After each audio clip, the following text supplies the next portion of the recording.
جنگ بدر سے شروع ہو کر پھر غزوہ احد ہے، پھر احزاب ہے، اس طریقے سے اور جنگیں ہیں، فتح مکہ ہے سن 8 میں۔ 6 برس کا یہ 6th phase and final phase of the revolution of محمد صلی اللہ علیہ وسلم، ان مراحل سے گزر کر جاء الحق وزہق الباطل ان الباطل کان زہوقا، جزیرہ نماء عرب پر اللہ کا دین غالب ہو گیا۔ اچھی طرح سمجھ لیجئے یہ ہے اسوہ محمدی صلی اللہ علیہ وسلم۔ یقیناً مسواک کرنا یہ بھی سنت ہے رسول کی۔ جو شخص مسواک کرتا ہے بجائے برش کے،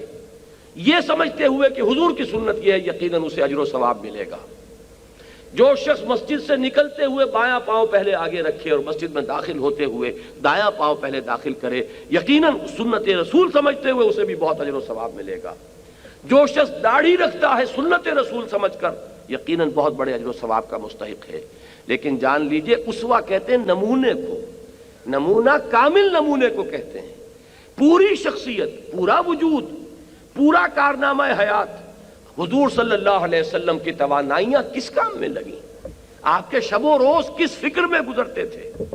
آپ کی جد و جہد کس رخ پر تھی؟ آپ کس کام کے لیے یہ دن رات جو محنت کر رہے تھے کس مقصد کے لیے تھا؟ یہ ہے اصل شے کہ بحیثیت کل جب آپ رکھیں گے سیرت محمدی کو، اگر آپ صلی اللہ علیہ وسلم کوئی ایک گوشہ لیں گے، کوئی ایک پہلو لیں گے، وہ بھی مبارک ہے، لیکن یہ ہے کہ بحیثیت کل ان ٹوٹیلٹی حضور صلی اللہ علیہ وسلم کا اسوہ کیا ہے؟ دین کی اقامت کی جد و جہد، اس میں ہر ممکن محنت، مشقت، ایثار، قربانی، جہاں تک کہ وہ الفاظ بھی مجھے یاد آئے، سن 10 نبوی، ہجری نہیں نبوی، ابو طالب کے پاس آخری سفارت آئی ہے قریش کی۔ انہوں نے آخری چیلنج دیا کہ ابو طالب ہمارے صبر کا پیمانہ لبریز ہو چکا ہے، اب یا تو تم محمد کا ساتھ چھوڑ دو صلی اللہ علیہ وسلم، یا پھر ٹھیک ہے میدان میں آ جاؤ۔ اگر بنی ہاشم اپنے سپوت محمد صلی اللہ علیہ وسلم کا ساتھ چھوڑنے کو تیار نہیں ہے تو میدان میں آئے، ہم سے مقابلہ کریں۔ ابو طالب نے ابھی تک بڑی ہمت کے ساتھ ساتھ دیا تھا حضور کا، اس میں کوئی شک نہیں،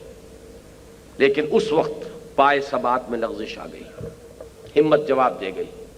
حضور کو طلب کیا۔ یہ الفاظ آتے ہیں سیرت کی کتابوں میں، بھتیجے مجھ پر اتنا بوجھ نہ ڈالو کہ جسے میں برداشت نہ کر سکوں۔ پہلی مرتبہ، 2 ہی مرتبہ حضور کے آنکھوں میں آنسو آنے کا ذکر میرے ذہن میں ہے اس وقت۔ ایک بالکل آخری دور ہے حیات دنیاوی کا، حضرت ابراہیم کے انتقال پر حضور کی آنکھوں میں آنسو آئے، یہ ریکارڈ پر ہے۔ ایک یہ پہلا مرحلہ ہے سن 10 نبوی کا، جب ابو طالب نے کہا بھتیجے مجھ پر اتنا بوجھ مت ڈالو جسے میں برداشت نہ کر سکوں، تو آنکھوں میں آنسو آئے، اور آپ نے فرمایا کہ چچا جان اب تو یا تو یہ کام پورا ہو کر رہے گا یا میں اپنے آپ کو اسی میں ہلاک کر لوں گا۔ یہ عزیمت، یہ ہمت، یہ استقامت، اور مراحل آئے، ایک سے ایک سخت مرحلہ ہے۔ اب آپ سوچئے کہ ہم ان کو تو بائی پاس کر رہے ہوں، ہماری زندگی میں یہ مقصد ہی نہ ہو، ہمارے پیش نظر اپنی زندگی میں اس جد و جہد کا کوئی مقام ہی نہیں ہے، لیکن ہم ان چھوٹی چھوٹی سنتوں پر عمل کر کے اپنے آپ کو مستحق سمجھ بیٹھے ہوں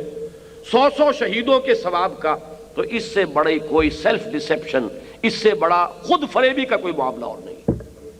ہاں اس سنت کو جو شخص تازہ کرے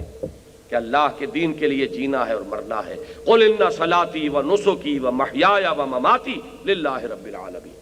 جو اس سنت کو تازہ کرے کہ اللہ کے دین کے غلبے کی جد و جہد اسی رخ پر کرنی ہے جس رخ پر محمد رسول اللہ نے کی ہے صلی اللہ علیہ وسلم، اگر اللہ تعالیٰ اسے استقامت عطا فرمائے گا تو یقیناً حضور کے اس قول مبارک کے مطابق اسے 100 شہیدوں کا ثواب ملے۔ ہم نام لیتے ہیں صرف اور بدنام کرتے ہیں اسلام کو، ہم نعرہ لگاتے ہیں اسلام کا اور اپنے عمل سے در حقیقت اسلام کی ذلت اور رسوائی کا سامان فراہم کرتے ہیں۔ کاش کہ وہ جذبہ ابھر آئے کہ پہلے ہمیں اپنی انفرادی زندگیوں میں اسلام کو نافذ کرنا ہے، صرف قول سے اسلام کی دعوت نہیں دینی، اپنے عمل سے اسلام کی دعوت دینی ہے، اور پھر مل جل کر ایک طاقت بننا ہے، قوت بننا ہے۔ ید اللہ علی الجماع، اللہ کی تائید و نصرت جماعت کے ساتھ ہوتی ہے۔ اور اس جماعتی جد و جہد کے ساتھ حزب اللہ کی شکل اختیار کر کے انہی خطوط پر جد و جہد کرتے ہوئے جن پر حضور صلی اللہ علیہ وسلم نے فرمائی جد و جہد اللہ کے دین کو غالب کرنے کی سعی کرنی ہے، اللہ تعالیٰ مجھے اور آپ کو اس کی توفیق عطا فرمائے۔ اگر یہ کسی درجے میں یہ جذبہ اندر ابھرے تب تو یہ سمجھیے کہ واقعتاً سیرت النبی کا سننا سنانا بیان کرنا، اس کی محفل منعقد کرنا بہت مبارک، بہت مفید۔ لیکن اگر یہ جذبہ نہیں ابھرتا اور نشستند و گفتند و برخاستند، اور جیسا کہ عام طور پر ہوتا ہے ہماری بدقسمتی کہ حضور کی زلفوں کا ذکر کر لیا جائے اور حضور کے حسن ظاہری ہی کے تذکرے ہو جائیں، حضور کی کملی ہی کی قصد جو ہے وہ قصیدے اس کے لیے کہے جائیں، تو پھر کوئی نتیجہ اس کا نہیں ہے، کوئی اس کا حاصل نہیں ہے، اس سے کوئی عملی تبدیلی ہمارے اندر نہیں آئے گی جب تک کہ حضور کی اس پوری جو جد و جہد ہے اس دنیاوی زندگی کے اندر اس کو اپنے سامنے نمونے اور اسوے کے طور پر رکھ کر اسی جد و جہد میں خود اپنے آپ کو مبتلا کرنے کا عزم مصمم موجود نہ ہو۔